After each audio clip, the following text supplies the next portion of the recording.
When I married Claire, I believed we had something real. We built a life together from scratch, sharing bills, dreams, and love. I worked 2 jobs so she could focus on finishing her degree and starting her career. I didn't mind the sacrifices because I thought we were a team. But looking back, I now see the cracks were there long before the betrayal. It started subtly. Claire became distant, glued to her phone, guarding it like it held state secrets. Our conversations grew shorter, colder. I thought she was stressed from work, so I gave her space. I didn't suspect a thing, until I saw a strange text pop up on her phone screen one night while she slept beside me. The message was from a man named Tony. It read, "Can't wait to see you again. Last night was amazing." My heart dropped. I sat there, staring at the screen, not knowing what to do. I took pictures of the messages, my hands shaking. I didn't confront her that night. Instead, I needed time to understand the full truth.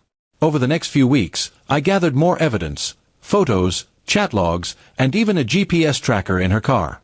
What crushed me most wasn't just that she cheated, but that she lied every single day while I was still giving her my love and trust. And then I found her search history, how to get everything in a divorce. That sentence hit me harder than any betrayal. It wasn't just a fling, she was planning to destroy me financially. My heartache turned to anger. I realized I couldn't just be the heartbroken husband. I had to be smart. I contacted a good divorce lawyer and handed over all the evidence I had collected. We began quietly preparing my case while Claire remained unaware. Then, one evening, she sat me down and coldly said she wanted a divorce.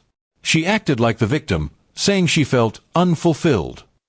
I didn't argue. I just nodded and said, "All right." Her confidence was unshakable. She truly believed she'd get everything. She even moved in with Tony the following week.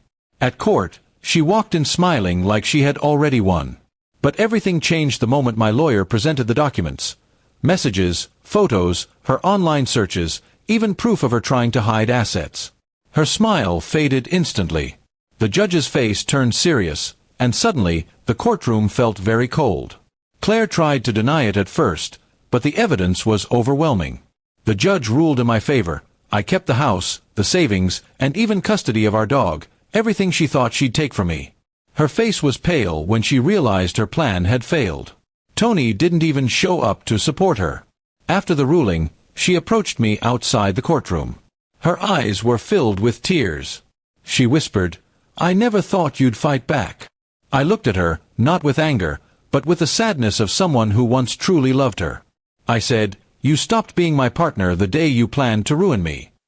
Tony dumped her a month later, and I heard she moved back in with her parents. Meanwhile, I rebuilt my life, not with revenge in my heart, but peace. I focused on healing, on rediscovering joy. Sometimes, justice doesn't come loudly. It comes in quiet victories, like walking away with your dignity. I still remember the man I was when I first met Claire, naive, hopeful. But the man who walked out of that courtroom was stronger, wiser. Not all losses are defeats. Sometimes, losing someone who betrayed you is the beginning of a better life.